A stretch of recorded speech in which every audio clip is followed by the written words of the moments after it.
Hello, everyone. Welcome to the trip. And to get my name straight, this is the trip. I got ahead of my man, Mr. Tom, with me. He just disappeared on me, or No, fade to black, as they say. He no, I'm here. I was disappeared. doing the retweeting. I was doing the He just, retweeting for your show, Gary. oh, thank you. He disappeared into the darkness, but he's back. But he's back. Hello. Yep, I'm here. Can you hear me? Yeah. All right, cool. All right, so we'll get into it. We'll see who joins us. Everybody said they were joining me today. And as you can see, it's just me and Mr. Tom. But we're all It's right. ironic that because last night I was saying I'm probably not going to be on the trip tomorrow night because I was awake till 3 a.m. last night and then Yeah, 3 a.m. the night before because of wrestling, and I yeah. figured it's probably going to be likely that I'll be like asleep right now, but it turns out I'm not. So Oh, all right. Cool. All right, so we'll get into it. Let me just share it with the people and see if they want to join us as we talk. But all right. So where we are. Uh-oh. Talk about the devil. And starts to appear. So we'll say hello to people who just joined us. BX from the Boogie Down is here with us. Welcome to the show, BX. Stefan has joined us. Welcome to the show. Let's try and get this thing into a normal show every week. Oh, look who's joined us in the back room. It is the one, the only Tony. I thought when you said speak of the devil, you were talking about me, and that's Yeah. okay. I prefer to go by Lucifer. Okay, whatever name you met, it's the same person, right? Or Mr. Morningstar. Mr. Morningstar. All right, so there you go. Tony is the dark knight, Not Batman. Dark Lord. All right, This saying is hello, Batman. and that is He's for Dark Knight. Batman. that's a big ass head. Yeah, reminds me of a certain wrestler. Hmm. Looking forward to England's wonderful attacking style of play versus Holland. Oof. Well, you know what? I guess we'll start here. I do have something I want to talk about, which probably lends itself to all the football, anyways. But yeah, England's wonderful attack. I don't know about you, Mr. Tony. Tony, do you watch the Euros or you don't watch football in the summers? I used to love international football, and I think Okay, it I just was just. Could I just get a yes or a no? I do not watch it anymore. Go ahead. Tell me why. It started. It mainly started with like all the color and Russia getting the deals when the votes were bad. If you knew the votes were bad, you had time. You can always set up in England or France or somewhere like that. Plenty of stadiums. You don't have to have a winner or one. And it's just too much football now. Now you got 7 international breaks during season. You got two. Two was fine. But you start in August, first week of September, boom, you're on break. First week of October, boom, you're on break again. All right. Just do it all in the summer. I don't know where you were Just going, and I don't know why I I don't know. asked. I don't know why I I don't asked. know. You put Mr. I Tom to sleep. He's already sleepy as it is, and you started talking. But Lucifer was the light bringer of morning. There you go. I don't know what that means, but Mr. Tom, since you're English yeah, and you like football, occasionally. no, you like football. Yeah. I have a love-hate relationship with it. Yeah, that's what. I mean, yes, because if you won every time, you'd be happy all the time, and people go, "That man's happy all the time. I hate him." So, you know, it works. It's a you wanted to get into bed. Yeah, but I'd like a little bit more of the good. Got that. I think the good-bad ratio should be slightly more even than it is. I hear that. I hear that. So here we go. We're talking about England because why not? Great, is it? Falling upwards and forwards. Well, I listened to a lot of people talk today.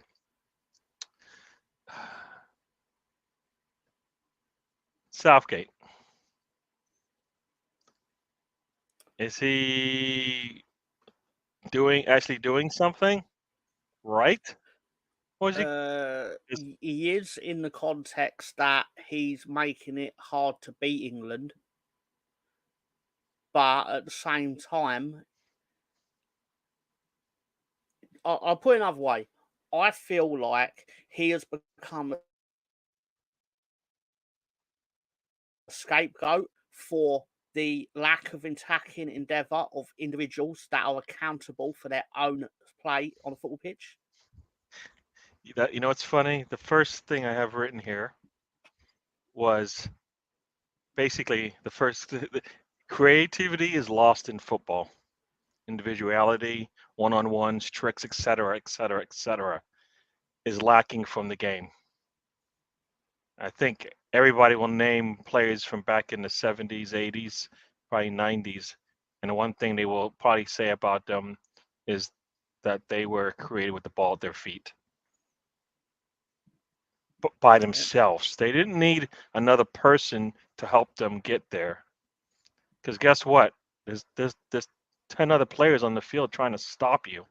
And a lot of times, you know what? Sometimes you have to do it all by yourself. Who can do that in football today? I have a theory on why England are not playing well in this defensive formation or style. It's because they all play in teams where they tend to be an attacking unit. So they are used to going out and actually being an attacking football player. And then during the national break, they're asked to do the complete opposite of what they tend to do on a weekly basis. So you're logically, Gary, like in your employment, if you go to somewhere else which is asking you to work a different way, slightly less times than you usually do, your actual output is going to be not as good in theory because you're not used to doing it. And I think that's what is happening. All right, yeah. Brownie's joined us. Welcome to the show, Brownie. We were talking about English football in the attacking sense or lack thereof. And it's probably not even lack thereof, as you said. It's being coached out of them. And people are so. Here's what I'm hearing. And we got Ryan has joined us as well. Ryan, welcome to the show. I'm hearing players should go out and show their individuality, show their creativity, basically go against the coach, essentially based on how he's managing them. Tony, should players just go ahead and do what they feel in terms of creativity in the attack? I would if I think things not going the way they should go. I would do it. I'd probably get benched. And when you say creativity taken out of the game, kind of just that personality, I see it definitely in Arsenal because you have Arteta micromanaging everything. And how can you be creative We're when he talking about wants? English football, so let's stay. I know, but it's still English. Arsenal's the English team, are they not? Well, we're talking about. Let's talk about the England team because Southgate is the creator of the England team. So let's stay on task here because it's all about Southgate. Arteta has nothing to do with when they leave and when they get put on the pitch, right? It was very. He's never been a good coach. It shouldn't be up to the players to say, "Oh, this is what we need to do. Let's do it." Yeah, that's what the manager's for, and he's setting them up in positions to fail. So yeah. that's on Southgate. I think it's there's probably I have at least three things I think football should be. Essentially, keep the ball out of the box when you're on defense. Put the ball in the box when you're on offense. and essentially take what the defense gives you.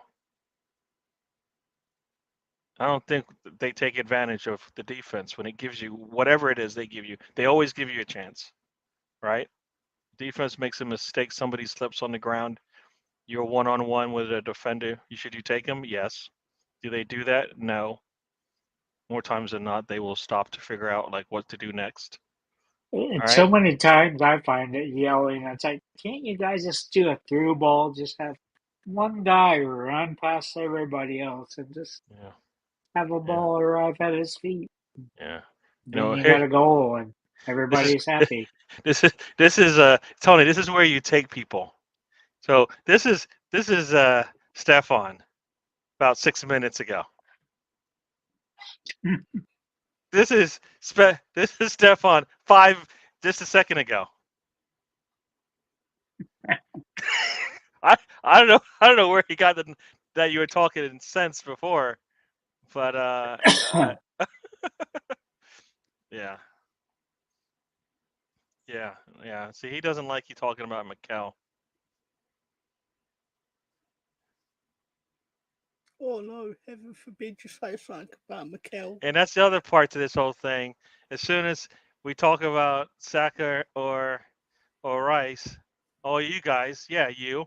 I'm talking to you, Mr. Tom, and all your other friends out there will go, oh, you guys are protecting your Arsenal players. You are.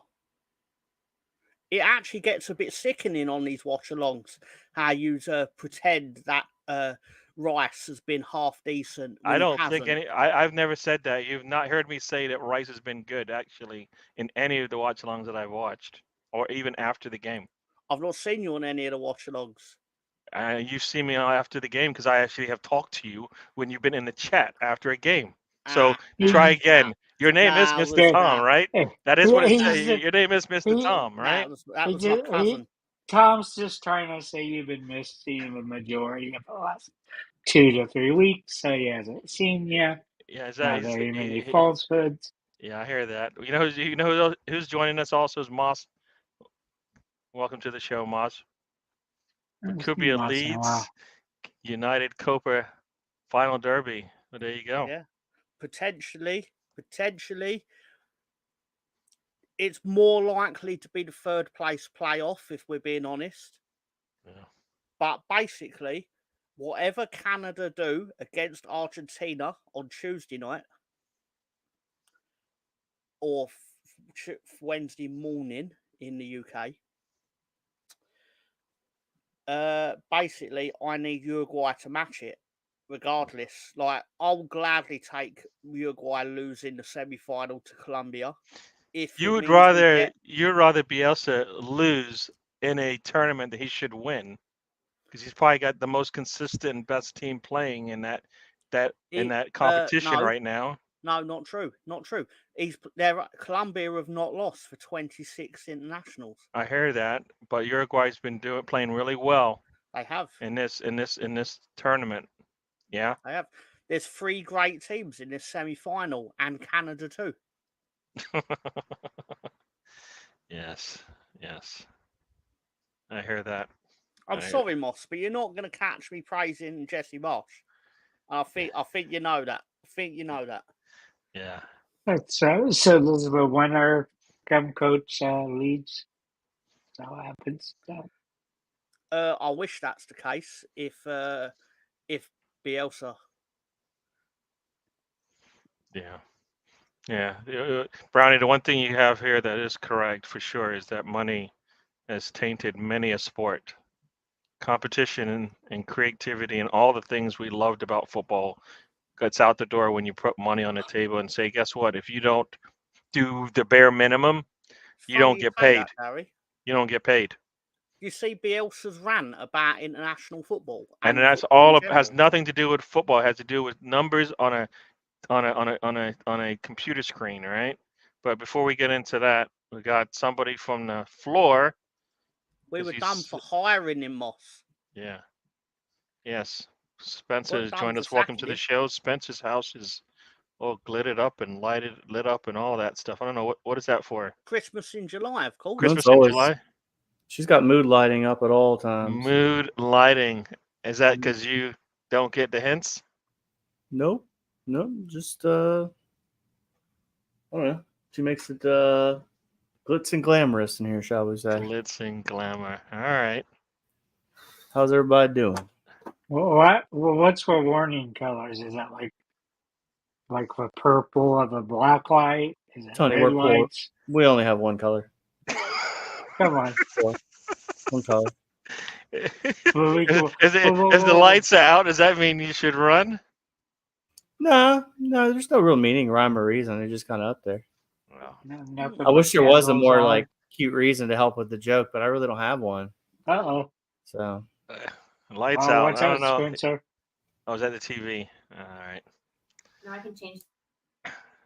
All right.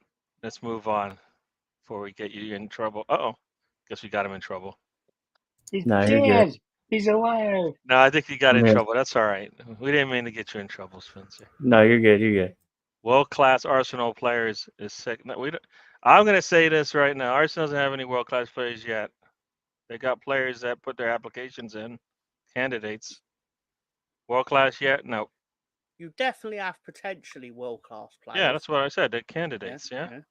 I'm not taking that away. Like, Yeah. despite my, and as Brownie alluded to, when you sit there and basically, I'm not moaning that fans of a team are going to gas up the players from their own team. Of course, that's to be expected. Plus, Yep. I've stepped into your community, your Lions Den. But sometimes I do sit there and feel like, are you watching the same thing I'm watching? Like, related to the Arsenal players playing for England. Yeah. I don't know. I feel like Saka has been the brunt of a lot of conversations about why he should even start. And all he's done is play consistently good for England, no matter where they put him. Personally, I think he shouldn't even say, I don't want to play here. Because guess what? He can play anywhere because I believe he's confident in what he can do. That you put him on the pitch, you'll get whatever you want out of him. Just tell him where to stand. All right. You've seen it. All right. Yeah. So that's kind of my thing. I feel like we need to protect him, but we need to, shut up the noise that goes around that little man. Yeah. Sorry, who? Sorry, what? Oh yeah. Now you forget. You are so conveniently forgetful all of a sudden. No, I get it. seriously, I I get it. don't know what you're talking about. I bet you don't. Saka! Yeah, we're just talking about football, but now you forget everything that we just talked about. I get it. It's probably about this. Yeah, it's probably about this. This is what Brownie believes. He can't even blame wrestling because it hasn't started yet. What are you talking about? Usually he'll be distracted by wrestling, but do you watch wrestling while you do this show, Mr. Tom? I have dipped into it for the purpose of saving myself time. Okay. I thought that was well known. I don't know what you do back there. I mean, I knew it. I know you search for pictures and stuff. I don't know if you watch the wrestling. Oh no, yeah, it's mainly that. To be fair. Yeah. I witnessed the moment last night and didn't say anything to the group, and then I got a text this morning like, "Hey, did you see this?" I'm like, "Yeah, I didn't think anything of it." So, but we'll talk about that Thursday. Yeah. So Spencer, are Arsenal fans delusional regarding Saka? I mean, what's the basis? Like, no, I don't think so. I mean, what's the sentiment that they think he's bad and then we think he's great? Is that the sentiment? I mean, I think the sentiment is even if he's not great, he will be talked about like he has done great. That is not true. You're never going to hear me say Saka's had a good game when he sucked. Well, So you were on the wrong channel for that, buddy. Not on the wrong channel for that. Not on the wrong channel for that, because I didn't even say it happened on this channel. When have we watched an England game live on this channel? It's not happened. It's not happened. You're transposing my Tomness into something that never happened. Transposer. But you're talking to people. Transposer. You're pushing some agenda on us that we're not part of. because Tony Not doesn't even pushing know any what agenda. Euros pushing looks any like. agenda. And Spencer, I free believe, to is on the disagree same with me. page as me. I believe, for once. He's not even reading the same book as you, Gary. Who isn't? I don't even know who we're talking about. But I'll say this much. Go ahead, Spencer. I don't think Sack is world class, but I don't think he's far away from it.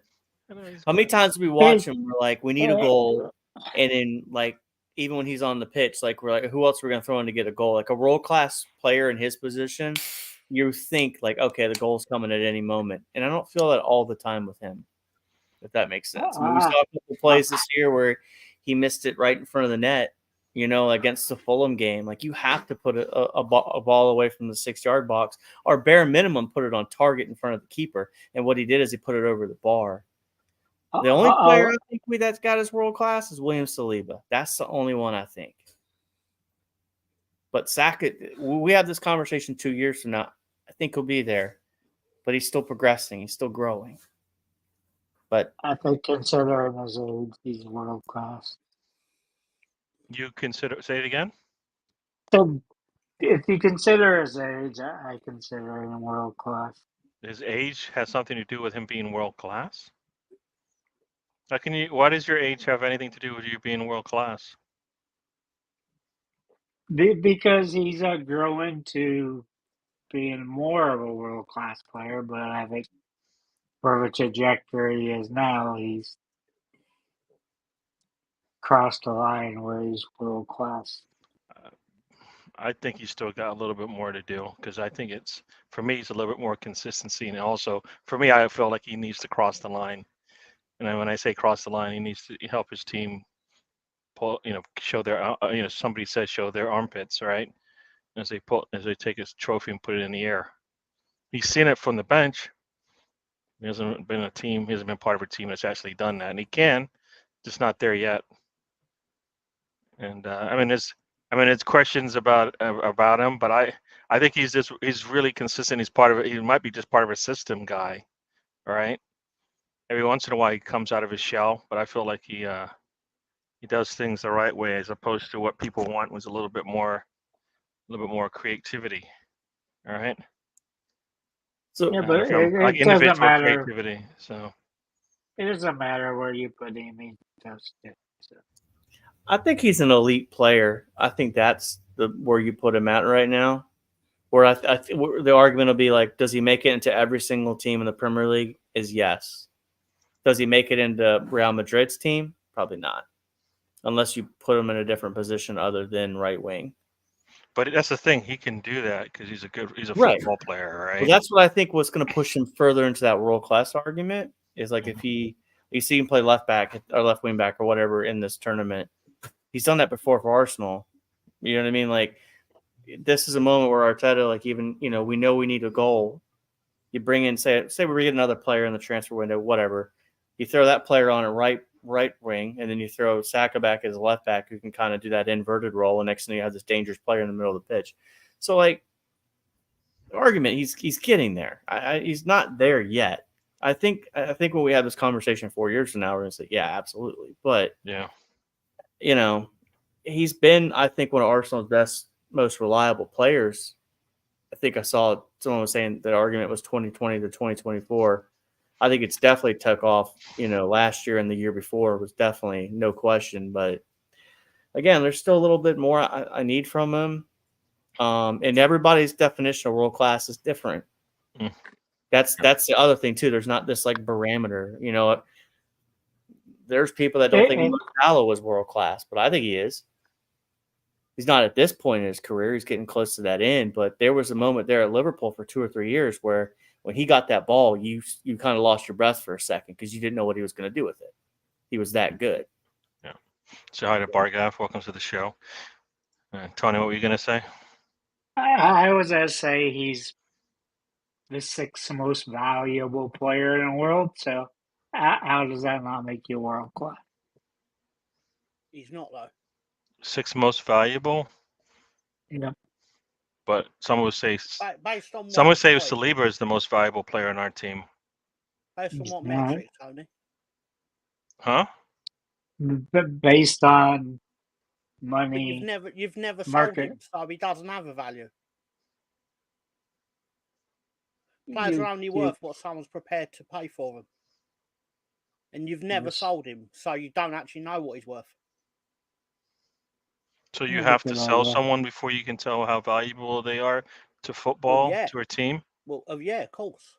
Because Harlan went for 50 mil. Does that mean he's not worth anything? Well, because that's what they would sold him for. Transfer was no, but that's what you're saying. He's not valuable, but I think he's worth more than that. But he was sold for less, so he probably is worth more than that. Yeah, but you still know he's worth at least 50 million because someone paid it.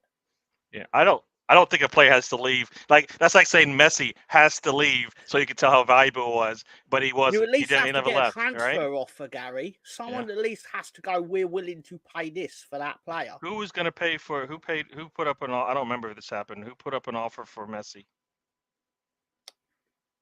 Was there a number? I don't think anyone's ever paid for Messi.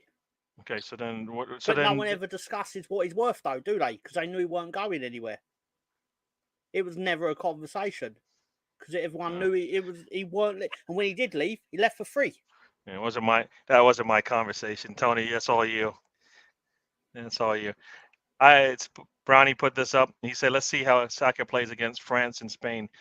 Have we not seen him play against some of the best teams in the world already? Is that like not something he's done?" I mean, Brownie argues that Jared Bowen is better than Saka, so I don't really, with all due respect, I think he's got an issue with Saka, but I don't know. I just feel like we've seen a lot of Saka against some of the best teams in the world, club teams. I've got an issue with Saka. Yeah, what is that? He was part of a crime at Ellen Road where he scored against Leeds, and then we proceeded to dominate the game and not get anything. That's Bamford's fault. You know what? It is Bamford's fault. That has nothing to do with Saka then. No, it's Saka's fault. Leave Saka. Take Saka's name out your mouth, all right? Saka that sounds like it's either of a goalkeeper or a defenseman's fault. Actually, you know what? Gabriel Megalegs is also a fraud because. Right, let me explain this. I'll explain it very simply. You were going all history. You're going all Tony on me now. He's a fraud. You know what? We don't call you out on it enough because you always bring up. If I say Henri, you're going to bring up something about some cup game. I never talk about Henri. You always talk about Henri. Well, you like to go history on it. We might be talking about what he said today, and you're going to say, "But I hate him because of what he did." That's what's going to happen. So you always bring up the past. I just think he's a fraud. I just think Henri's a cheater. There you go. I think Henri had no confidence in his own abilities as a forward at national level, and then basically punched the ball into the net to beat Ireland. Why do you care? You don't even like Ireland. I don't like most things. There you go. I don't think I'm going to any Arsenal matches. Spencer, you? Nah, I'm saving my money this year. Tony, you going to anything? You ain't getting away from me digging out mega legs again. He's a weakling. He's a weakling. He either dived or he allowed Bamford to bully him. You know. Have you not watched the Euros, Tom? How many of these guys have not dived? Like, I can't count the name of like. If you put 22 on the field right now, I couldn't find 4 that haven't dived. I don't care. I don't care if they cheat amongst each other, but when they cheat against my team, it's an issue. And I'm openly. Standards when it's convenient. He's got an agenda. I'm openly admitting that though. I'm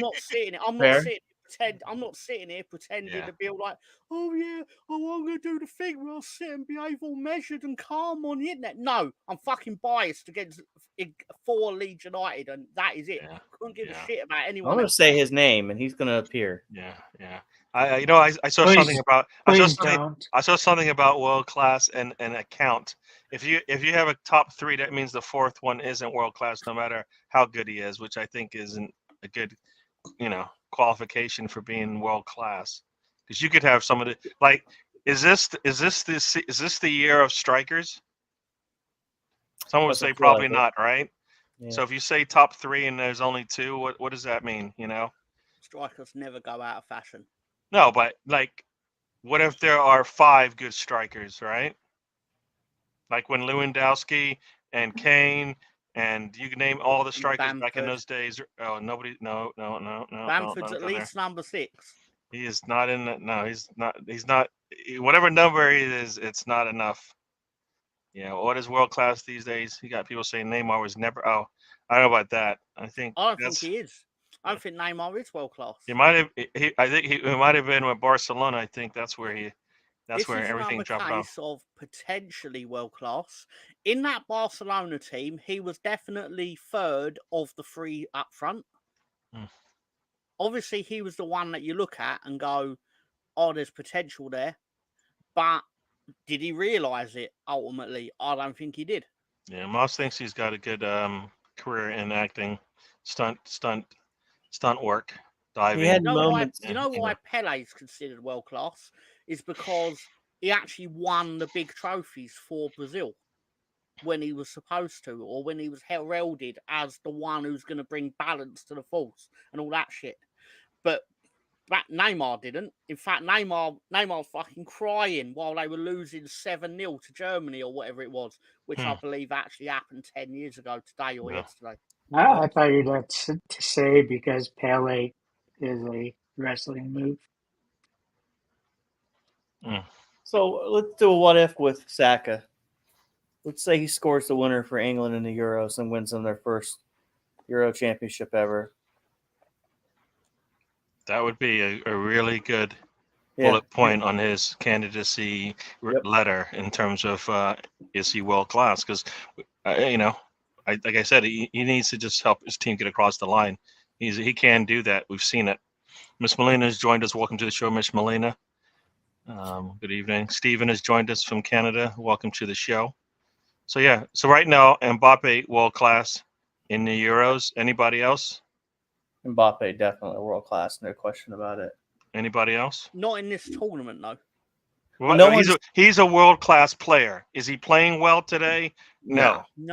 But he's a world class player, so it doesn't really matter, right? I think you can have a dip in a seven match tournament, right? That's all I said. No need to cut think my this head off. tournament has exposed how worn out the players are, in my opinion. Yeah. It definitely looks. I mean, don't get me wrong. Yeah. Tom lectured me about this on, I believe it was Saturday night. I do love a good 0-0 game. I'm all about it. I love the strategy. I love the two good teams slugging it out. The first mistake loses the game. I do love those games, but there's just something missing. The quality isn't there. But that being said, that's the big exposure, I think, from those Euros, that everybody just looks tired. And look at the Copa America games, too. But, yeah, I would argue there's probably more world-class players in Copa America than are Euro right now, at least playing to that potential, right? So. No, but Mbappe is world-class. Oh, yeah. Who in Copa America is world-class going in? Oh. Rafinha. Vinicius. No, Vinicius. Okay, all right. Yeah, I have to think. I have to think about it because I didn't expect a follow-up question, Gary. Yeah, no, I'm always going to try to get. I don't want to fight with you, but I do like to see how the mind works. No, I can reveal what Neymar is world class at though, and I'm very confident in this. What's that? Neymar is the absolute best ever in football at making sure he's suspended on his sister's birthday.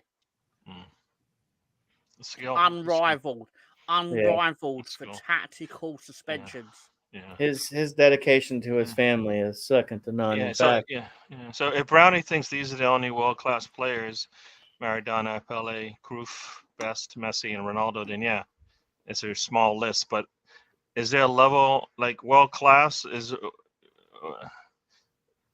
there a level above that? Because then, like in the States, we have Hall of Fame players who are really good, right? I mean, yeah. And then you have Michael Jordan, and Michael Jordan is at a different level. You have tens of thousands of professional football players.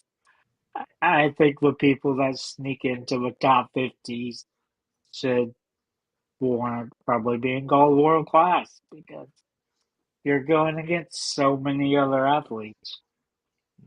It's not like the NFL where there's 300 players.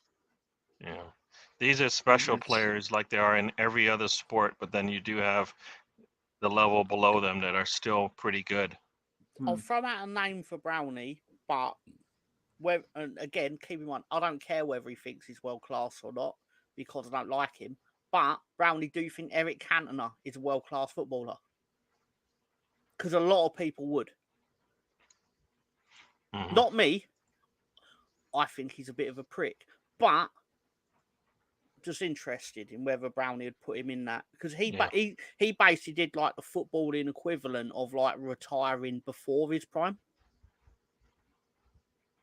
Like he won his like 4th title with Man United and then retired. Which was very controversial at the time, or shocking, right? More than controversial. Controversial was when he kung fu kicked a fan in the crowd. So Brownie said something about Messi and Ronaldo having to put up the tackles that they did back when Maradona played. Messi and Ronaldo have fitness levels that are drastically higher than those players back then. Like they didn't hang out the pubs like some of those guys did. I mean, look at different game. Look at what like Ronaldo and Messi are doing at their age. Oh yeah, I know Tom is not going to agree with this, but here we go. You should get timeout for this because this is bordering on yeah. He was trying to get a rise out of me, and he nearly got it. Yeah, but I mean, like 39 and 41, Pepe and Ronaldo. I mean, that's so Ronaldo has so fallen off. But I mean, at 39, like he missed a setter in this tournament. Pepe. What? You said Pepe. No, I'm talking about the age. I'm talking about the age of these players. I'm not calling Pepe world class. God, no, come on, Tom. I was more shocked more than like I was going to start suggesting drug tests before. No. I'm talking about Ronaldo, and like he missed a setter in this tournament that Ronaldo 4 years ago puts away like that. Yeah. So like these Father Time is undefeated, but the fact that those two guys are still going at this tournament is, I still find it amazing. When Pepe had that run with Dembele at 41 years old, I'm sure that fucker felt like he was dead after that. But you mean the defender? Sorry, my yeah. Arsenal Pepe. No, God, no. Yeah. See, you bring up Yamal, but Yamal isn't at any of the levels of the players that you brought up. You know, like he's not right. He's just a really good player that can fit in with whatever they're doing. But is he at a level like you see? Do we see him trending that way usually? Huh? Not even close. Yeah. Jamal. He's just a young player who happens to be very good. True. And they're taking advantage of the novelty and notoriety. Because of your man, Bielsa actually said it. Why would you do that, Mr. Tom? Why would you put a young player in the Spanish team on the pitch? Because it puts numbers in the seats, it puts numbers on the TV screens, and that's all they really care about. I mean, I'll say since I've been watching, I think Ronaldo's the best player I've ever seen. I know people are going to go Messi, but for me, Ronaldo, and I'm not doing a Ronaldo-Messi thing, but when you go win in different leagues, granted, with the best teams in those leagues. I think Ronaldo's better than Messi. But some people don't. But I also think Ronaldo's a prick compared to Messi. I think Messi's more of a team player. Yeah. I think they are. I think that's the good thing about him, because someone will say he never left, so he didn't feel like he had to leave, and someone will say he did leave. So look, he's shown that he can play in how many different leagues and still perform at a top level every time and still win every time. All right. I do think at the end of the day, like the whole argument between the two, just appreciate what you watch. You know, I think that's really.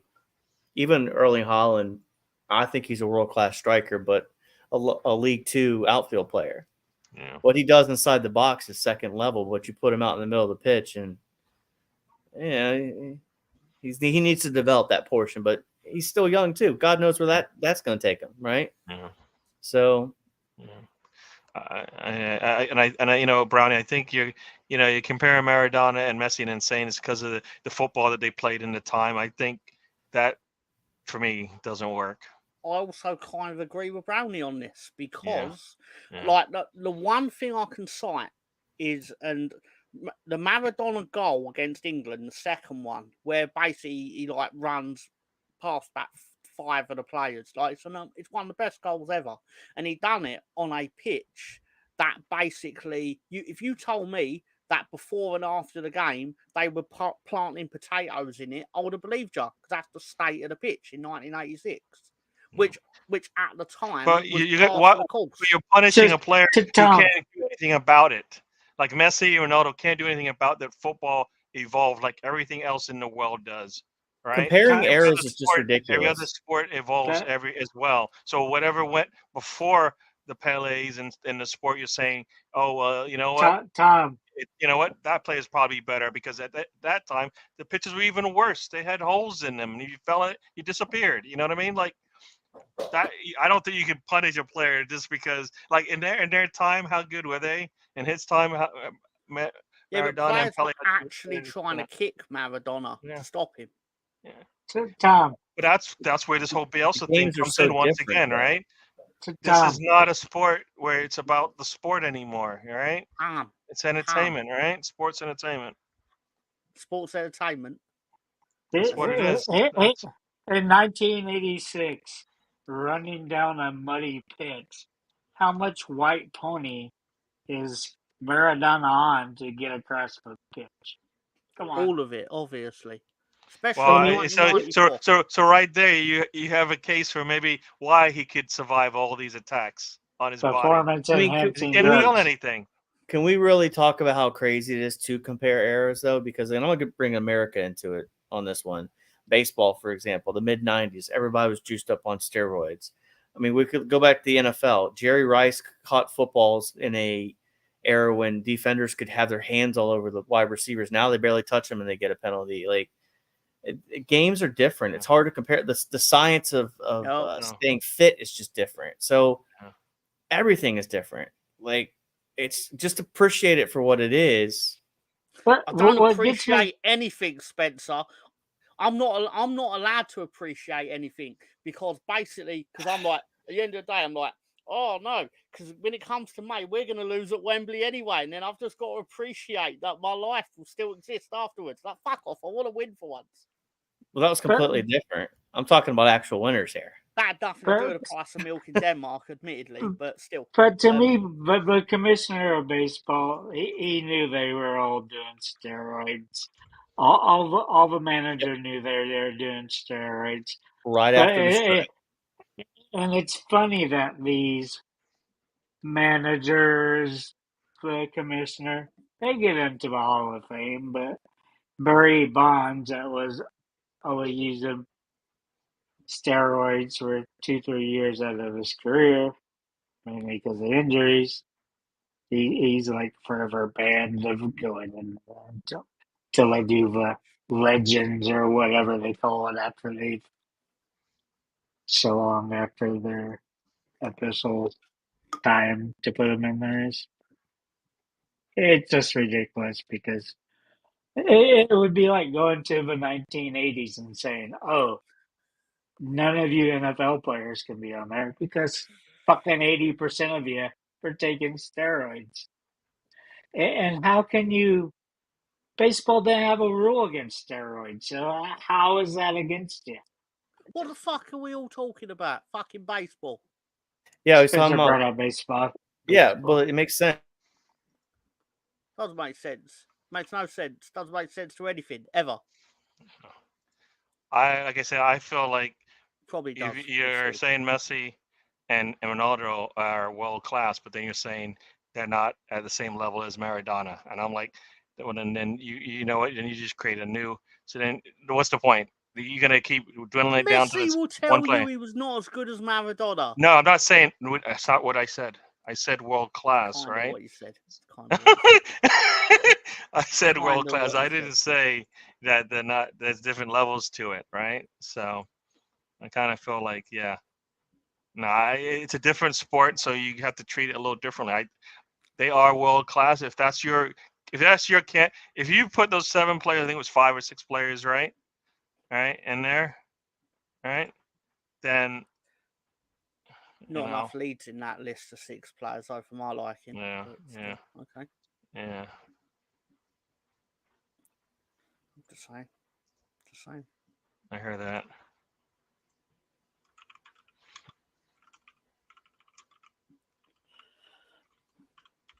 Yeah. I can hear the sound of typing. Huh? I can hear the sound of typing. Yeah. Yeah. Jerry was typing. Yeah. Tim Rock Reigns. There you go. That's another one. Barry Bonds with his big head from steroids. Gotta love it. True. But I like Barry Bonds at Pittsburgh. He was a Hall of Famer then. Didn't need to really do anything. It's like Gary Sheffield. Same thing. Didn't need to do anything about it. He was a Hall of Fame player when he was going for the Triple Crown, right? So I mean, these are players. They do go the extra edge and try to do a little bit more, right? So it feels like their careers went in a different light when they moved from their clubs. Like Gary Sheffield was the Marlins, right? And then, Barry was with the Pirates, but wasn't his dad with the Pirates too? Was a manager, if I'm not mistaken. I think so. Yeah. I have a baseball card of both of them on the Pirates. Yeah. Then they went to San Francisco. I don't know why Brownie's like really baying to come on though, like he's going to give us an education. But go for it. How do I even talk to Brownie? I'm trying to figure out how to. It looks like he's baying to come on, like he's going to tell us something we don't know. Yeah. But Bonds goes to San Francisco. His godfather there that happens to be Willie Mays. So, I mean, Sammy Sosa. Yeah. But Sosa is just like a 2-year deal. But that was still great. That 98 season where they were both chasing the home run record. I mean, baseball was in a light, right after the strike in 94. They had to cut the season short. They were looking for people to come back. So they knew what they were doing. They just got messed up where Congress got involved and wanted to know more. Yeah. That's Brownie, I don't even know how to talk to you, Brownie. Do I talk to you on Twitter? I don't know. McGuire definitely. If you go bring him on, put the link in the chat because you can still control who you let in. Very true. So if you want to join us and give us some information that it'd be interesting, actually. So, like I said, I you can't put a list out there and go, guess what? They're not on the list anymore. I just feel like kind of weird. Like if that's your criteria, and then we say, okay, that's cool. That means they're all world class. Well, but they're not that world class. It's like no, they're either world class or not. So I do think world class is probably a.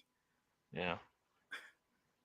I think world class is a title that the barometer for it is probably lower than it should be when it's one of your own players. Yeah, because you want your. I haven't named any world class players yet for Arsenal. No. Again, you're putting my words to fit something you want to have a go at me about. I do want to go at you because you're trying to say because I'm an Arsenal fan. So yeah, I'm going to take. If I say anything about you Leeds fans, you can tell me I'm not that type of Leeds fan. And I'm like, I said it myself about 3 minutes ago when I went, I think more Leeds players should be in this list, which is obviously not true. But I said it. No, but you know what? But that's your nonsense coming out. That's not what. I want to have a constructive conversation with you. Class. And you're bringing out nonsense. Is world fucking class. Pardon my language. Yeah. But think about how that. Go ahead, Tony. But to me, if you take Messi or Ronaldo, to me, I would call them legends. I mean, to me, they're like a step above being world class. Because Sorry, I can hear something. So wait, no. Sniffing around for reasons to type the word Ipswich. He's fucking out there like a fucking dog. No, someone mentioned Ipswich. No, you know what? It's this called GOAT, right? That's it. You world class and you GOAT. I'm still bitter. Right? Messi, Ronaldo, Maradona, Pele, Cruyff, best according to one Brownie. are probably are goats, right? They're the greatest of all time. It's definitely, especially in their eras, right? Nobody even comes close. Right now, everybody's like, who's the next Messi? Is there another Ronaldo out there, right? They don't really go, is there a next Pele or Maradona out there, because it's not relative to the times, right? You try to be better than the last one, right? Two comments. First comment, how much does social media and YouTube, when I say YouTube, I say the access to highlights, influence people's feelings of players? And number two, Tom, you've talked about this in the past. I think the international game has gone down in quality. Yeah. Do you think it's gone invisible? Well, do you think the feeling of world-class players is different for everyone because the quality of the international game going down? So yeah, you can do it in England. Yeah, you can do it over in Spain. But if you don't show up in that Euros tournament, which might have been the barometer years ago, or the World Cup, nobody really cares because they see you do it for the club week in and week out, where it's on TV. Do you know what I mean? So the television access has increased the ability for there to be considered more world-class players based on ease of access. 24-hour media cycle. You turn on TalkSport, and they're always talking about this guy, that guy, the gaslighting. I guess that's my question. So here's the thing. I would say to that. I do feel ghastly over Arsenal players, I must admit. Yeah. No, but think about it. You didn't have to be... all right, it's nonsense. You didn't have to be forced to think Messi and Ronaldo were some of the top players in the world, some of the top players of all time. Right? I don't think you needed to do. Somebody didn't need to tell you and force feed you that information, right? But if players that have the NBA culture in football. I know, but you didn't if you watch the sport enough, right? You have a choice between the two, but I think you both say they're at the same level, all right? Maybe one's a little bit better than the other one, but as far as is there a big gap between them? No, but everybody below them in the league at the time, not even close, all right? Everyone can find a reason that their favorite one, or not even favorite, but there'll be people who can find reasons that Ronaldo is better than Messi. And there'll be perfectly valid reasons. And you'll get the opposite, where people can say valid reasons why Messi is better than Ronaldo. And they'll both be factually correct, whatever they say. True. Because they've both been that good over the last 15, 20 years. At this point, it's a preference whether you like Messi or Ronaldo. And I think that also comes down to the positions they play, too. What do you find more important in football, a midfielder or a striker? So there's no wrong answer in this. Example, I find it quite sad. Sorry, that was rude of me to interrupt you. Sorry. Go ahead. No, go. I had a bullshit point. Go ahead. I was going to say the best example of this would be that Portugal-Georgia game. I thought it was quite sad watching him out there. And as a human being, he's obviously a very fit specimen of a human being. He would outrun all of us combined, but speak for yourself. We'd outwill you too, Tony. If you put him in a wheelchair, he'd even beat you in a race, even though you've got the experience advantage. But even then, it was sad watching him out there like an old man being spoon-fed a shot after shot by his teammates, in the same way that when you was in school, you'd tee up the kid that wasn't very good, or maybe even a little bit intellectually disabled or something, just so he could have his moment. I found it really sad.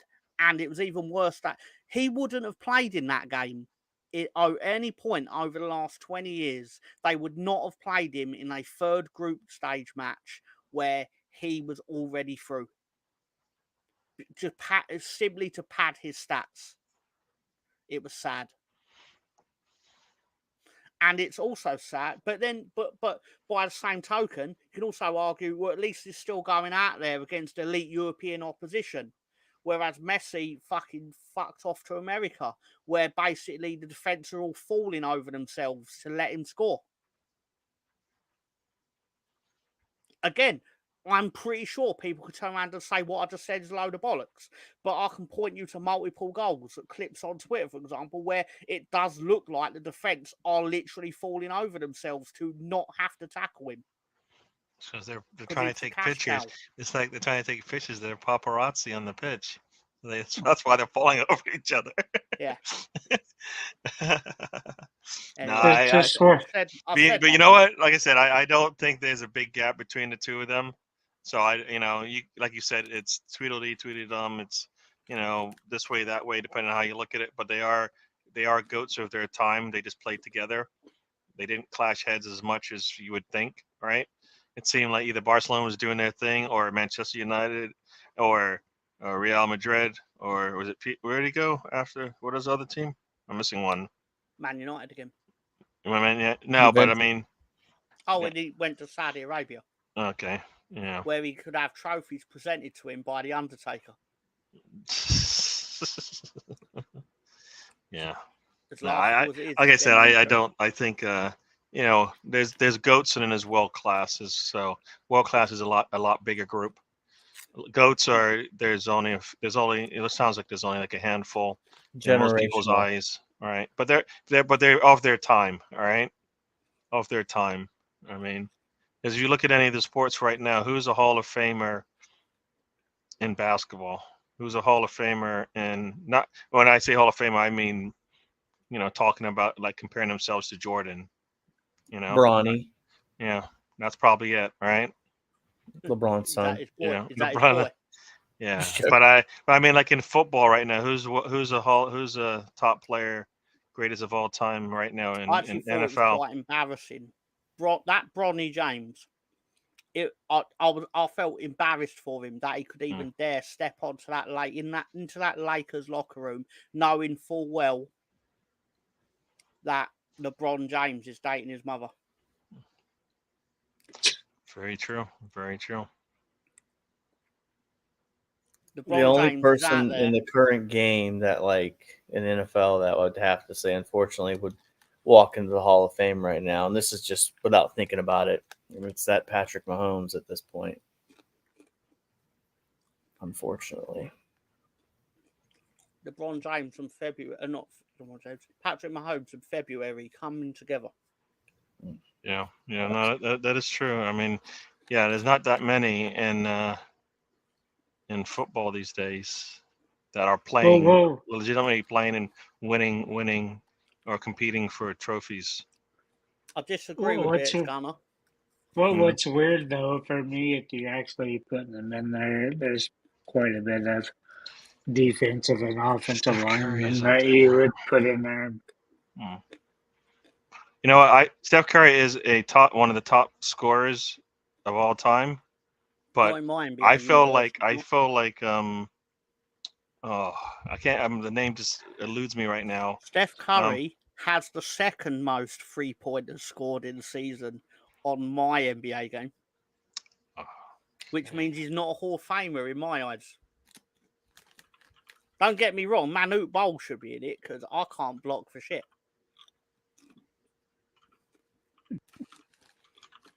That's because you made your character like 5'6" or whatever. Yeah. I don't even think when who played for I can't think of his name now. What played for the Nets and played for the Golden Clay Thompson. Durant. Yeah, I think Durant is closer to for me more of a GOAT than Curry is. Yeah, he'll be up there. He just can't stay healthy enough, right? So he'll be close up there to LeBron on the points. Yeah. So, yeah. So that's kind of Kevin Durant. Yeah. I think Kevin Durant's better playing than Curry. I mean, especially in that finals when he played. I mean, he basically when they needed a bucket, he was making it. Yeah, unfortunately, and he's making it over LeBron. So that was the most, So.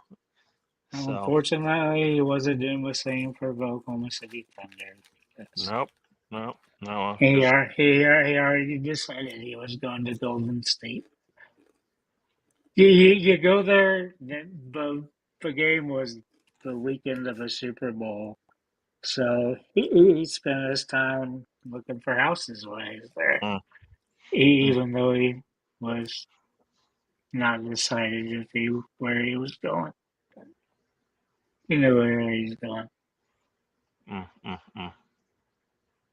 Definitely knew where he's going if you watched his defensive against those guys. Yeah, Kawhi Leonard, another one. Because Durant has like 20-foot long arms and can score from anywhere. Yeah. I just don't. I think it's you don't see those levels anymore. Like it's hard to get to a Michael Jordan level, but Michael Jordan had to get to that level, right? So, some would say, was it Magic Johnson was at that level, and he had to do better, and he did. So, we'll see. It'll take some time for the next one to come around, I think. But yeah, right now, if it's Mbappe's world class, but is he going to be a GOAT at the end of this thing? Probably not. Probably not considered a GOAT like the Messi's and Ronaldo's, unless he goes on like a crazy run with Real Madrid. Sorry. Right? What else is he to do at Madrid? Yeah, but he needs to be the one doing it, right? There's only 2 teams that matter in Spain, so. Yeah. Aaron Donald is, but he's not. Is he up there with is he at that level? I don't know. I don't think so. I don't think he's like going to be talked about like some of the other greats. But we went off on a tangent, of course, like we always do, into sports. Top of the best ever. So, yeah, but I don't think there's no GOATs right now. Yeah. Oh, so Miss Melina has Euro finals predictions. I predict that own goal will continue his absolutely prolific tournament, almost historic level of goal record. 10 goals. That man is bad. 10 goals. I think it'd be awesome if France could find a way to win it without her scoring a goal from open play. I think that'd be the coolest thing ever. Yeah. And it's not entertaining, but it's still pretty funny. What happens when you got great defense, Spencer? Basically, what France has great defense, but they have the only world-class player in the tournament. Got 2 world-class players, Gary. William Saliba. Well, sorry, but I'm talking about like Tony was saying. He was never going to play, so how can he be world-class? That's true. Oh, we're there now. Tony, you set yourself up. It's not my fault, Tommy. I see got hurt. Now I see what you guys did. So now it's all about everybody gets hurt all the time. Same old shit. You heard what the fucking player said. What does that have to do with Greece? Tony, what does this have to do with Greece winning the 2004 Euros? I don't know. He said that he wanted to stay in Marseille. He would say more, but that would get him in trouble with Arsenal. Yeah. The words left his mouth, so he said he wanted first-team football. Arsenal wasn't offering it at the time. Agent was looking for places for him. I regret bringing it up, to be honest. I'm sorry. That's why I was only going with Mbappe. I was trying to move the conversation towards the front of the line, the first line. It's really my fault because I brought up Saliba. Yeah. And now you have PSG and Real Madrid. Man. So. All right. To be fair, it's the natural comment once Saliba's called world class by someone while Tony sat there, isn't it? Yeah, but he didn't have anything to say during that time because he couldn't say a damn thing. But here we go. England wins it. I predict England fans will be screaming and crying because guess what? They would have won the Euros, but guess what? Southgate would have secured his place as the manager for the next for the World Cup. can tell you exactly what will happen. Once England go out, there'll be posturing. No. Shouting. I want chaos. I like chaos. No, you'll get I would chaos. I would love You'll get chaos for 10 if minutes. he stays after he loses, that's one thing. But if he stays after he wins, I think you could be torn. I'm not picking because fair. I picked all four of who would win the quarterfinals, so I'm retiring from picking. You're retiring. We just want to see some good games. Hang on. So you pick the favourites in every match, and you think you're Nostradamus? Yes, but were they the favorites in every match? Yeah, I believe so. Yeah.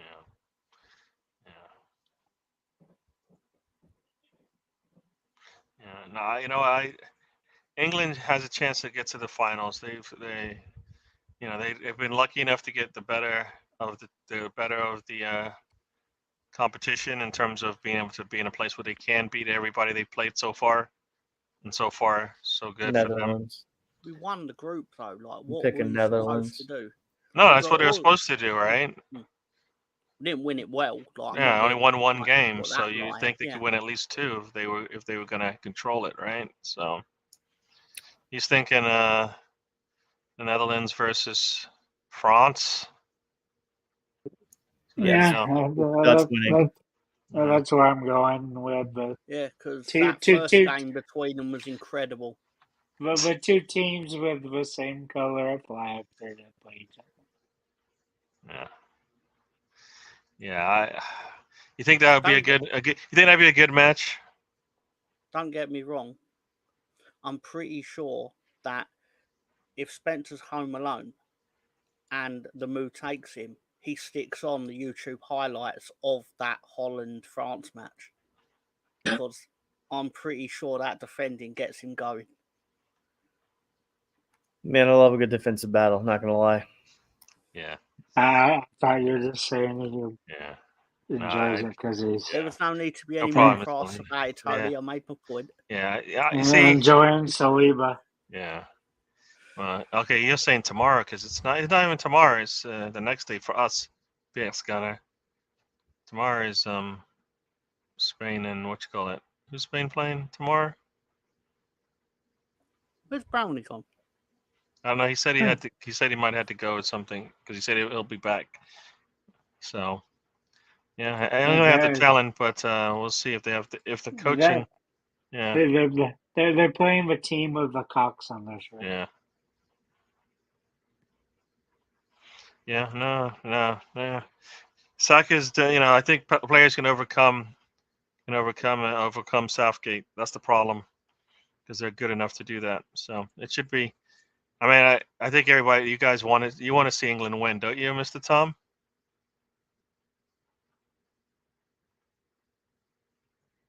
Don't you?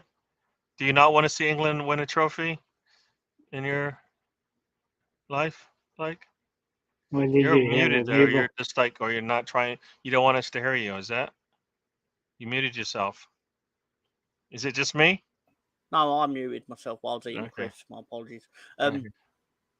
I thought he was doing a thing where he like moves his hands in his mouth at the same time and has it on mute on purpose.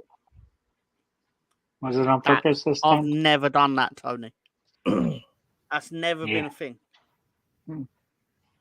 Yeah, losing back-to-back finals in the Euros, that would easily get you fired.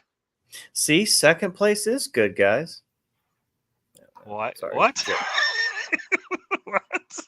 He said if you lose in a final, you can at least say you got there. I disagree with that entirely. He lost two in a row. I think not. I think not. So, Mr. Tom, I think it's more horrific losing in the final on penalties. I want England to win it just so I can see people lose their mind about Southgate. They will lose their mind. I'm telling you. They will be screaming with joy. They'll be screaming with joy, and then like 5 seconds later, they realize what that means, and they'll be crying and be curled up on the ground in fetal position because they're like, "Oh, this isn't gonna go away." They'll be singing "It's Coming Home" and it will have meaning. They're actually famous because their best Holland team ever lost 2 finals in a row. Yeah. More than they are for losing 3 finals in total. Mm. I mean, they were the best team in the world in the 1970s. Other than Brazil, because Brazil. Oof. So that is not good. Yeah. But I mean, at the end of the day, if Southgate, do you want to win a trophy or not? Because either England fans want to win a trophy or they want to just complain about it. So if Southgate gets them a trophy, I wouldn't call See, myself. you say Dallas fans and England fans can relate. I watched my Dallas team win 3 out of 4 Super Bowls. I'll make an argument here. So if you're just talking about the last 20 years, yeah, I get it. But I've seen them win 3 out of 4 Super Bowls. Nobody's even, you know. Yeah. Gary, you realize how long ago that was? You know what? It don't matter. I saw it, and you know what? It Only matters a lot. thing I want to say, you were in your 20s. You know what? You it were matters. in your 20s, Gary. It matters. You were in your 20s. I saw it. Did you see it? When did you see your team win three trophies in a row? Talks a lot where of you sense. didn't cheat. Where you didn't cheat, Tony. Oh, that's why he rolled off. So what I was going to say, Oklahoma did cheat. Patriots didn't cheat. Oklahoma did cheat. Everybody else was cheating too. Oh, is that what it is? All right. So you don't think those Hurricanes are cheating in the 80s? I don't like the Hurricanes, Tony. So many other teams. I'm a Gator fan, remember? So, Mr. Tom, you were going to say something. You were going off for about 5-10 minutes. We should let you speak. Come on, Tony, shut up. Aww. You know what? This is easily solved. How's it easy solved? So I was going to say, sure. Go on, Mr. Tom. Talk to me. No, I was going to say. Apparently, Tony's done a "you can't fire me, I quit" movement because I tried to unmute him and then he went, "No, I'm just going to mute myself anyway." No, it stayed muted. I had to click to unmute it. Yeah, of course you did. I did. So, all right. So, was going to say, I wouldn't particularly say I'm a massive England complainer because I don't think I've said anything that's atrociously unfair. Watching that England team in these 5 games have been like watching paint dry because it has been. It's not been good. It's boring. It's not exciting. It's not enterprising. It's actually quite disappointing based on the wealth of attacking talent. Like, you got a Bundesliga top scorer, a Champions League winner, and multiple other accolades in this team. And you've got Trent as well. And you know Trent's really good when the commentators don't say his name. He's just Trent. But anyway, I would still, it'd be really nice to say, yeah, I've seen England win something while I was alive. That'd be really nice. But I would still Leeds United get in the Premier League and stay there. And people could say that's as selfish as it is, but the England team ain't got Leeds in it, ain't really got Leeds representation in it. So I don't really feel connected to that England team.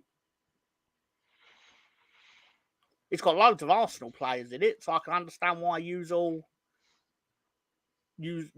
watch it and like because you want to see your players. I'm just seeing people that played for teams that smashed my team up for 3 years. Ultimately, but then they can't actually get it done when I'm watching them and I need them to win, which is actually quite infuriating. The more I think about it, so I try not to think about it. It's like, why are you only good when you play against Leeds? Why aren't you good when you're playing and I want you to win? In fact, why are you doing the opposite of what you should be doing? Why aren't you going forward with the ball? Why are you giving it back to Pickford? I bet you wouldn't be giving it back to Pickford if it's Everton versus Leeds. That wouldn't be happening. I mean, most of the players wouldn't be in the plan for England because, Everton suck. But still, anyway, just getting myself agitated. Yeah. Yeah. No, but as you said, England has set themselves up pretty well. They should be winning something. So we shall see. We shall see. We'll see who they play tomorrow, and then the next day we'll see if they can do the job. We shall see. We shall see. As I said earlier, Gary, within 10 minutes of England going out, it'll turn the conversation. When the conversation eventually dissipates from the faux anger at it, and at Southgate and at whatever, it'll turn to, oh, cool, the season will start on August 9th or whatever it is. And then that everyone will immediately only care about that. Because that's what we all really care about, is our clubs. If we're being honest, we don't really care about international football. And then the next tournament, we'll hear about how great England is and how they're going to win the tournament again. Not really for many England fans, though, that do that, though, is it? Like, it's more the media. I don't know, man. I don't know. It may not be you, but there's a lot of group chats that are very... Let's just say, for a country that hasn't won the Euros, they definitely feel entitled to win it. That's all I'm going to say. Oh, go find yourself a better manager. Well, I mean, if he wins the Euros, I imagine Southgate will probably strike when the iron's hot and go get another gig somewhere else. Yes. I'm pretty sure that England will do better than going out and getting a good manager, because they'll just go out and get who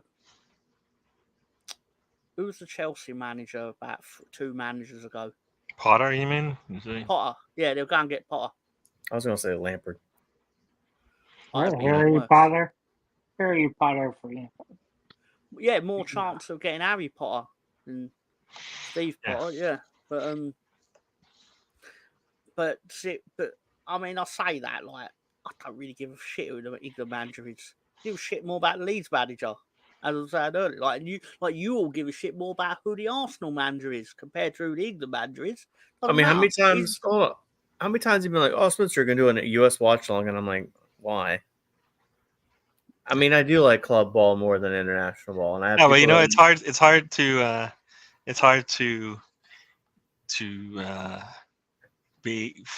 I feel like confident when you watch the USA team, because they've fallen off a lot. Like, you know, they had a little. It looked like they were going to do well, but now those players can't even stay healthy enough to be on the pitch, so they're barely ever playing with what should be the top players sometimes. So I kind of feel like, you know, it's not that deep. They're not that deep, and they're not finding the best players aren't playing football, soccer, right? You know, the best athletes aren't playing there. I mean, I'd much rather watch international rugby, like 10 days of the week, vice the club game of rugby, which I don't mind the club game. I'll watch the Premiership and the URC and all that stuff. Don't get me wrong. But when it comes to the football side, man, nothing beats a good club game. But again, I think what made me fall in love with the sport probably was more the international game. And then about 8-9 years ago, I was like, start looking around at some club. And that's how I got involved with the club side. I wanted more, right? An international tournament got me hooked. That's usually what it is. Are the managers and coaching better in international rugby? I would say yes. Whereas in football, the best coaches and managers are in club, right? So I'll tell you what, when they do international breaks, so our equivalent of international breaks, when the Six Nations are going on, the Premiership is still playing. The best players that play for the Six Nations go off and play, and their clubs keep on moving. So that gives you I mean, it's just 2 different cultures. There's 2 different money sets in it. Well, the money in rugby union, as we call it, the money in that is in playing internationally, because you actually get like a contract to play for England, and like you will for most of the clubs. Whereas I know you get paid in football to play for your country, but it's not the same. And It's more like you're insured, or I think most England men's players give the money to charity that they get from playing for England, or something like that. But still, I was just reading up about golf players because everyone knows I'm a massive golf fan. And did you know there's a Scottish golf player named Joel Hendry? Didn't know that. I bet he didn't know that either. But yeah, it's real. It's a real person. Yeah. Don't really love golf. But either way, I'm going to my first rugby union game on Friday. I can't wait for that. So that shows that we're going to Arsenal-Liverpool friendly match. There you go. Back. Yeah. So you say here?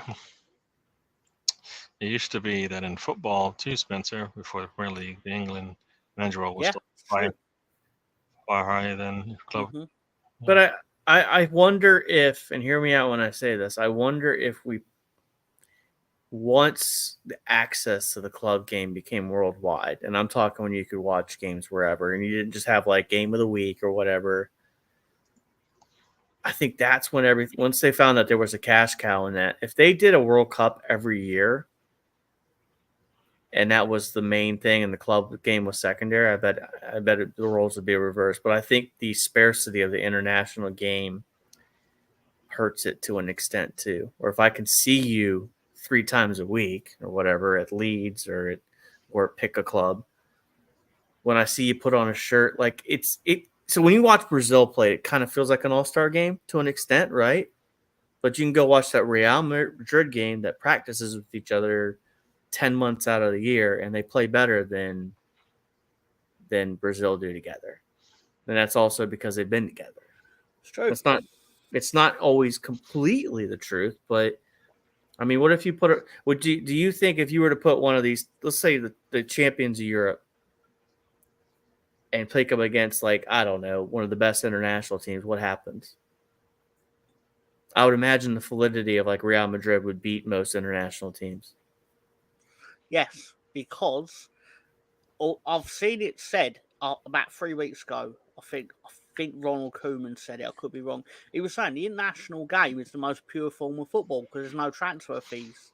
It in theory isn't dependent on who spends the most money on players, but he is being very generous with that because he is leaving out the amount of money you can afford to put into the grassroots of developing your players and, like, nurturing your talent and things like that, which I'd argue England are one of the best at, depending on all your views. But, there is money being put into football.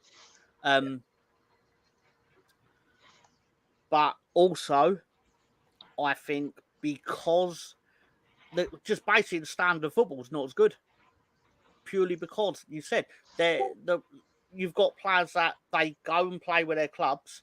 They're playing attacking football, these players, and that's why they're getting picked, because they're getting numbers as in goals, assists. Mm-hmm. Even defenders that get goals tend to get picked because that's what highlights these defenders. I know people could say that could totally be wrong, and that's fine. But generally speaking, I sit here and I'm like, you know what, guys? Take all these attacking players and then make them pass the ball back to the goalkeeper. That's gonna please everyone in TV land, because ultimately that's what football is now. It's entertaining. It's a TV show called football. I started this thing with that, and you shunned me. Now you bring it up like it's like you just thought this thing up all of a sudden. Well, he's had time to think about it, and he's realized how right you were on this. I know, but he's not going to give me any credit for it. But to be fair, Gary, you and I have both said that this is entertainment. Yeah, but you know what? He don't care about it. He didn't care about it, but now all of a sudden he cares about it. I think it's because we're American. I'm English. Yes. Where are you right now? Come on, Oklahoma. Come on. I'm in New Jersey, man. I'm American. Tom said they're not even trying to say anything. Yeah. No, I think when you, especially when you're talking football, it doesn't work the same in the States because there was no I don't remember people talking about soccer much Ever. But where does all that money go that U.S. gets from people cannonball? Where does that money go to? Because you don't see it even. What money? The money that you get from FIFA from. It goes to somebody's pocket. What do you mean? Where does it go? Oh my God, I can explain this. It's overhead, man. You know what? It's overhead. A lot of management goes into these sports, Tony. You know, that's why but it's supposed to it's the same thing go with the to NCAA. development. NCAA is a big the money that they bring in the billions. At the end of the day, they have little for the actual students. Why is that? There's a lot of overhead in managing the NCAA, right? Got to pay a lot of people. By the time it gets to the actual players in the damn sport, you got none left. In America, soccer is a middle-class sport because it's very much a pay-to-play kind of system. Whereas in England, it's actually the opposite. If they even sniff that you're good at football, clubs will pay you through the nose to come and go to schools paid by them. You actually learn. They'll pay for teachers. It's weird you said it because I don't feel like that for football and basketball though.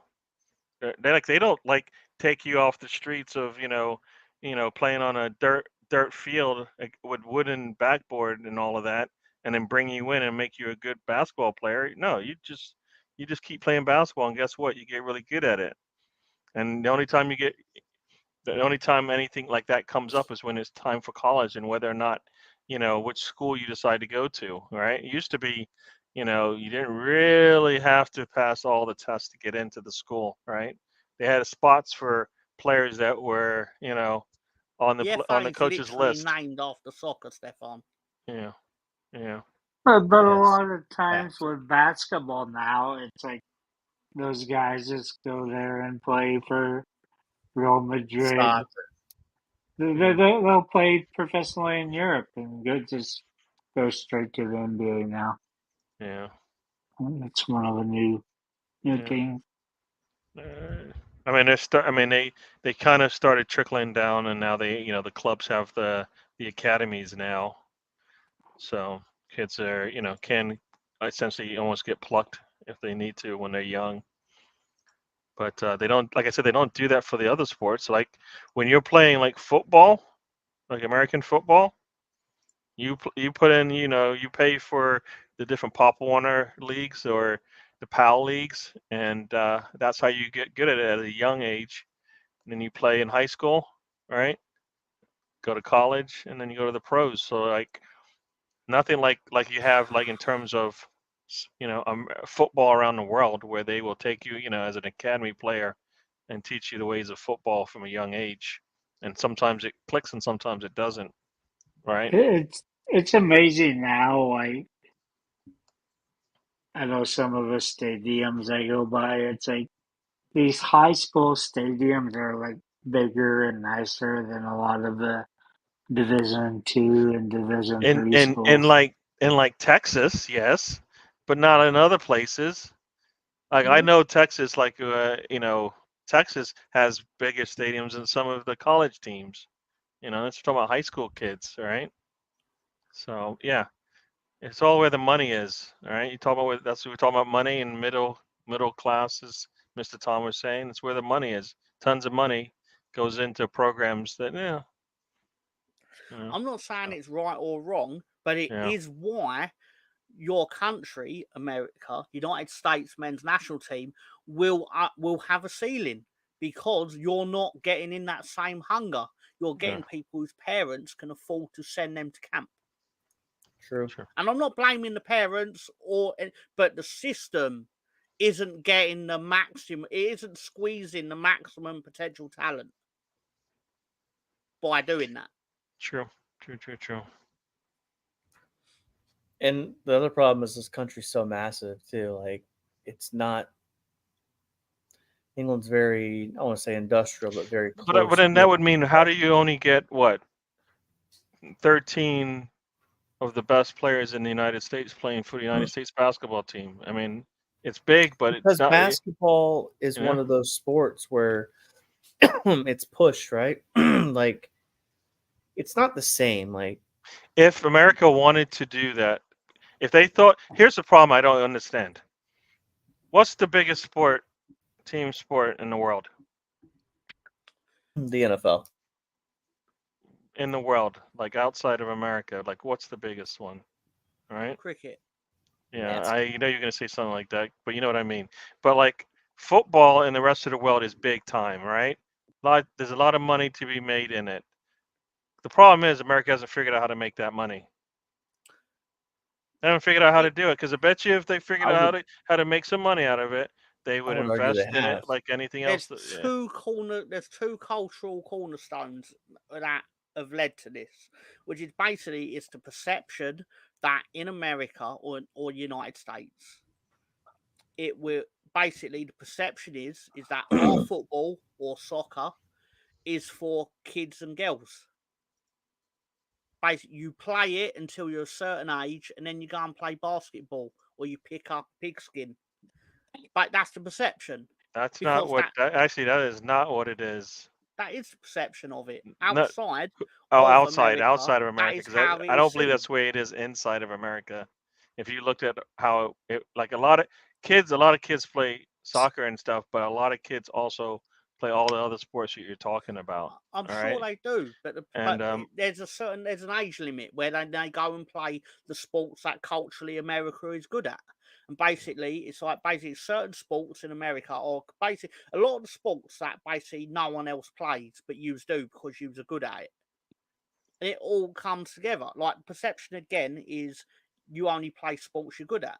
Whereas England are the opposite. We invent sports, and then everyone else becomes better at them than us. But also, like the problem also is like the travel ball mentality here is all pay to play. Like you have to have money to progress into like the development. And so like there's this weird. So Gary, you're talking about finding money in it. I think the problem is money is the main motivating factor. Yeah, I mean, that's what it needs now because it's not going to catch up because it's not going to start at the grassroots and build its way up. That's the problem. That's not really a problem. But that's why it's never going to get as big because it takes a lot longer. Like it has to go generations. It's on the MLS team. You talk to any of the English football fans. They all talk about when they played, right? Yeah. They all talk like I don't know. Did you play football when you were in elementary? Yeah, I played soccer and all that stuff. Yeah. So no, but football, like American football. Okay. No, So like in Florida, everybody played American football. Yeah. I never heard of soccer. Like soccer was there. I know it was there, but it wasn't as big as like where I am now in the Northeast, where like there's soccer all Friday, Saturday, Sunday. It's just football, soccer being played all over the place, right? So, but I think that's why when they just said we're going to create MLS, we're not going to create a tiered system, I think that's when they screwed it up. They needed to start with like a tiered system where to some degree, like I know they didn't want to do it because of the money, but that's what they needed to do so they can build it. So you can have levels and people can go from like your Division 1 up to the MLS essentially, right? And that's how you can grow because then you have everybody. Then you have the lower levels involved. Like right now, there's no way to go from right now. You go from what? You can go from high school to MLS. Or you can go from college to MLS. But before, like in England, right? There's 6 levels. All right, you can still play football professionally to some degree or semi-professionally. You can't do that. You're playing at the top or you're done with the sport. So. That's how you grow it. That's how you grow it as well, because now you've got just like the minor league system. People don't even know. They don't even really care sometimes about the major league team. Sometimes they're fine with the little farm league team that they see on a regular basis, right? And they get involved with it, and that's how those are the grassroots that you talk about. I do go watch a minor league team locally a lot. Baseball wise, I mean, they are connected to the major league team I like, so that makes it a lot of fun because I've been to see the AA. I've seen the AA Bowie. I've seen AAA Norfolk. Didn't get to make it to single A or high A yet, but that's on the bucket list. But it is fun to watch those guys grow, and all that stuff. And that's really, but it's a little bit. I feel like it was on the MLS teams to make this work, right? And it's kind of, but even then, the MLS academies are going to go get kids from Mexico, from South America. That's where they're going to get those guys before they go get an American player, right? Not that they don't get those guys, but that's kind of for them. They're just trying to.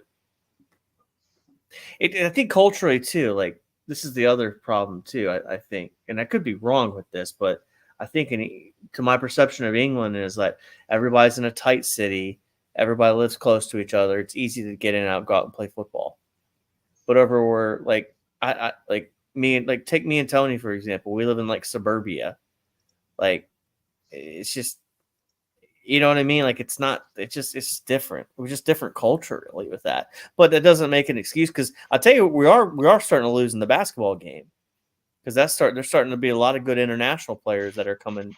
I mean, we might be looking at 30, 40 years from now. You know, that's why I said earlier, you have like those players that will go play for Real Madrid for 2 years, and they'll go straight to the NBA. Get high first round draft pick.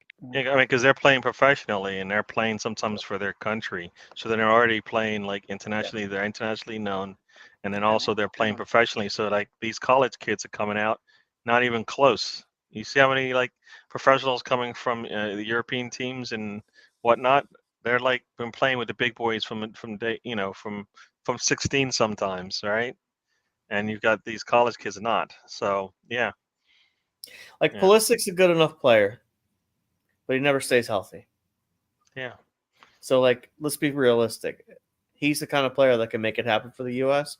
But coming into the 2026 World Cup, do you think he'll be available for a 6-game run? No. He'll find some way to pick up a knock somewhere. I mean, think about it. Arteta probably doesn't win an FA Cup if Pulisic doesn't get hurt. Pulisic was killing us that day. Let's not killing blame us. Pulisic for everything. No, I'm blaming him. I'm saying that. Well, I guess I am blaming him. But think about it. Arteta doesn't win that FA Cup. Pulisic was killing us that day. Pulls up lame on a run, and then that's all she wrote. All right, Willian watching in the stands. But yeah, no, you're right about that. He's probably hurt his team more than not, and it's more because of his availability, inavailability. You know, so. Well, the politics of U.S. soccer is also a problem too, where like the Berhalter and then the Gio Reyna division and like just the weird drama. And I imagine players get picked based on not talent, but whether the manager likes them. It happens in England all the time. It probably happens everywhere, but I feel like I just feel like money's the big motivating factor for the U.S. Federation more than it is winning. Which is weird because like you want to win with the best players, but you're not really bringing you're not either getting those players prepared or bringing them even along. Like you know what you're supposed to be looking. You know, if you're looking 2-3 years out from like for example a World Cup, there might be a young player that you feel like might be the next up and coming star. You work with that player to get them there, right? And it's not insane to say 30 years from now we're not competing at the top level either. Yeah. I mean, it's not, you know, it's like Bargav said, the youth talent's definitely growing. Yeah, I mean, the club culture, I have buddies that manage over at Chesapeake United or whatever. Yeah. But it's definitely a pay-for-play system, right? Like you have to have money to get involved there. I'm sure like there are plenty of high schools and shit that will pay money for them to play. But the club game's better than the high school game. Look, Clemson's won 2 national championships in soccer because we have a men's football team in the last 2 years. They won it in 20 whatever, so they skipped a year. But most of those players are coming from overseas. There's some Americans on the team. Robbie Robinson plays for. I think he plays with Messi in Miami, but he was the striker on the team that won it in 21. Yeah. But I mean, you know, most of those guys, they're 20, they're 18, 19, 20. If they're anything that are really good, like they would be somewhere else right now, right? Well, you are seeing now. What is that? I mean, I believe it's an American who just got picked up by. I believe it's American got picked up by a team, and brought over. Yeah, Chelsea. Oh, well, I guess Chelsea. So there you go. Oh boy. But Chelsea just picked up a player from Atlanta United. Of course, he's going to be playing at Strasbourg, but is this an American player? I believe so. Let's see. Yep, American. I think he's American. Let's see. Yeah, because Almiron went from Atlanta United to Newcastle. Let's see. Caleb Wiley. He is American. He's from Atlanta. So think about it. He's from Atlanta. He plays for Atlanta United, and now he got just picked up by Chelsea, of course, and Chelsea's doing their thing. He's signed until 2031. Mm-hmm. And he'll start out his days in Strasbourg. But for me, that's another U.S. player actually playing internationally, getting maybe some better coaching and learning in terms of the game. And like if you think about it, now you see Americans actually playing in the championship. All right, Mm-hmm. There's American players playing in the championship that are on the national team.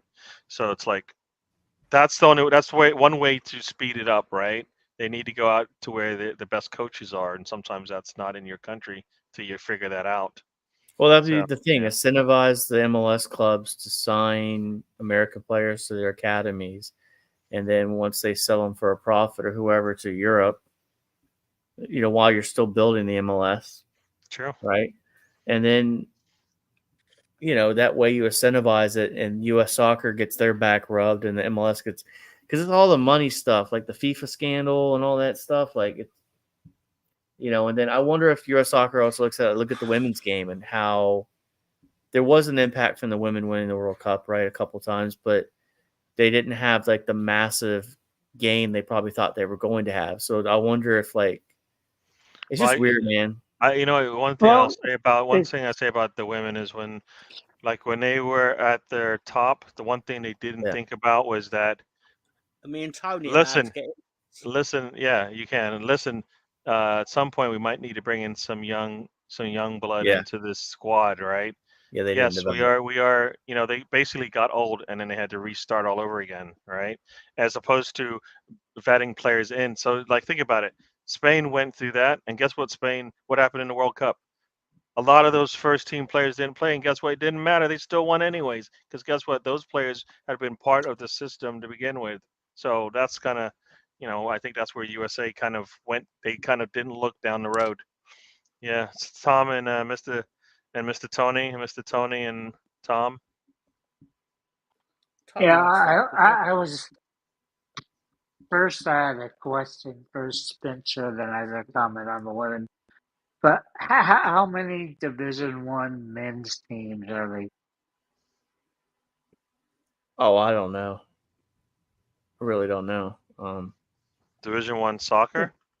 I mean, it'd have to be less than 50. You're more than that. I mean, I'll give you an example. I know South Carolina has a soccer team, but they play in Conference USA. They're not even in the SEC for that. Like, there's weird stuff like that. I mean, ACC is considered the best conference for that. I mean, I normally just follow Clemson, so I don't really care about the other teams, if I'm going to be honest with you. So when I catch them, there are 205 NCAA Division I men's soccer programs in the country. A lot. So, I mean, I know people that played Division III, Virginia West. But Division I is not like football. Division I, because smaller schools can have Division I programs, right? But they're not. It's not the same as like football Division I for sure. So I kind of feel like that's kind of it's a little misleading in that sense. I think. Yeah. Because I think it's also the big teams have it just because they're the big teams. Like, I mean, if you look at the top 10 ranked teams in this list here, this is weird. I don't know when this is from, but Stanford, Princeton, Harvard, Columbia, Yale. Is that right? Yeah, Penn, UCLA, UC Berkeley, University of Michigan, and UNC are all in the top 10 ranked teams here. So all teams Division I, and so it's a Division I by just relationship with a team that is a Division I program, but not necessarily. I don't think the soccer is that level. So, Gary, the loopholes some have to jump is still insane. Oh, for sure. What was you going to say, Mr. Tom? Well, yeah, I was a bit concerned earlier where Spencer was mentioning how the academies in the MLS are bringing people over from Mexico, but I don't get how you can all casually talk about that like it's normal in the way that, or basically put it another way, basically, when Atlanta United do it, it's just good business. But when I when I bring Mexicans into London, they call it trafficking. Like, I don't get what the difference is. I don't see a problem. Because Liga Because when you bring them in, you don't let them go back. They can actually leave if they wanted to, Mr. Tom. Because Liga that's the difference. Liga Mex and the MLS have deals, so that's they play that. So here's the thing, though. So my point with that is that the MLS Academy is meant to benefit the MLS team, not Team America, if that makes sense. So they're not just picking Americans for their academy. They're trying to find the best players possible wherever they're from. So develop them, flip them for a profit. So that's the difference there by what I said by that. But I knew what you meant. I just wanted to make. Yeah, you just bringing some nonsense. Bargav, the reason why I feel the Gators don't have a men's team is because, what is it, Title 17 or whatever it is? Title 9. It's Title 9. So teams, you can only have a certain amount of what athletes on both sides of the fence. So, I mean, sure you have a team? No, we don't. We have the women's like lacrosse, the women's soccer, softball and all that, but no, we don't have a soccer team. Don't have a soccer team on the men's side. So Well, Title 9 eventually is going to probably go away with this whole NIL stuff and the college football. Yeah, it was all about the money thing, and now they've changed the way the money is coming in anyway. So yeah. Stupid stuff. Yeah, see, this is the same thing, Brownie, that we had over here in the States in high school. That the kids, you had to live in the area where the high school was. Yeah. And then it got to the point where, high school teams, for those who remember this, Miami High, remember Miami High? If you guys remember that from basketball, like Miami High had they would go and find a relative that lived nearby in their school district, and then that's where the kid would actually say he lived, and that's how he would end up on this Miami High basketball team, which was one of the best in the country. And of course, like probably only one of the players on the team actually lived in the area. Most public high schools that are good at like football, I'm talking, American football, they do some sort of like.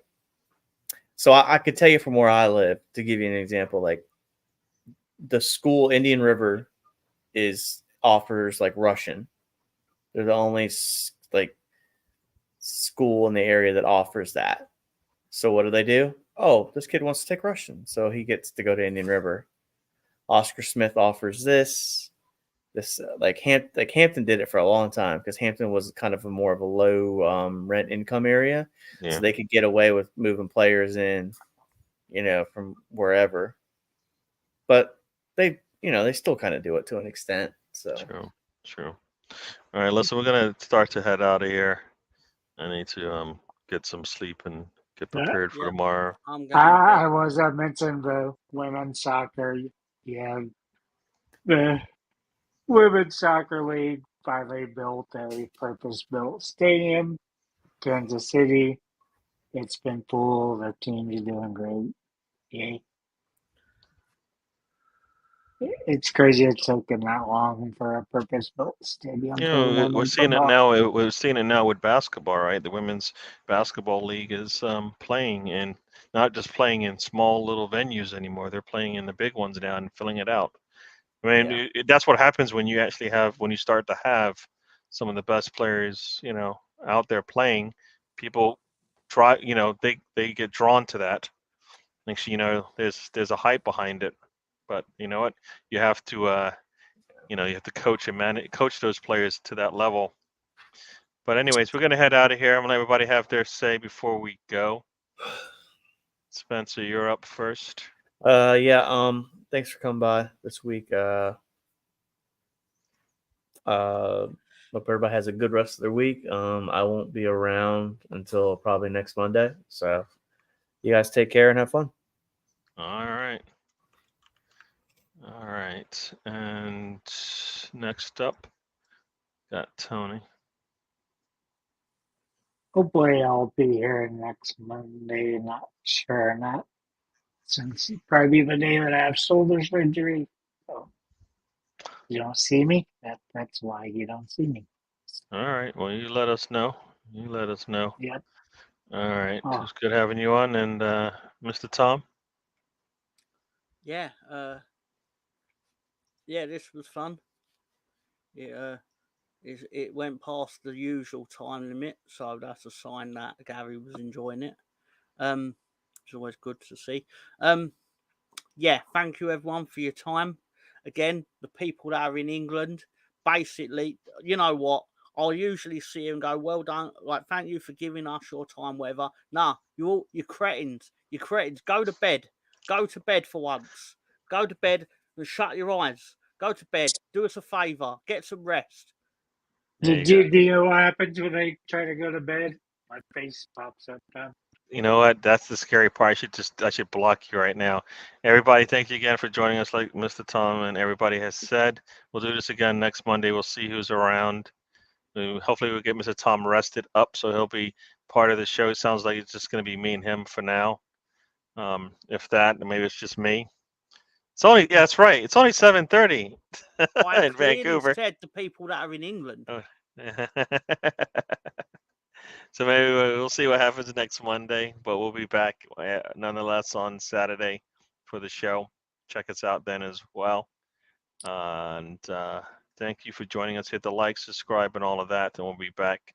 Yep. And we'll see if, like I said, I guess by the time we come back, England, what will England have? Yeah, England will have. Next week, we'll know. Well, England may, Mr. Tom might be screaming and crying, or most English fans will be screaming and crying, or just screaming or crying. When is the final? Sunday? 14th, so 6 days from now. So I guess that's Sunday. Yeah. Sunday. So we'll see you guys then. Thank you again. And we're going to get out of here, everybody. And with that. Life is a journey. Don't waste your trip. Enjoy the ride. There you go.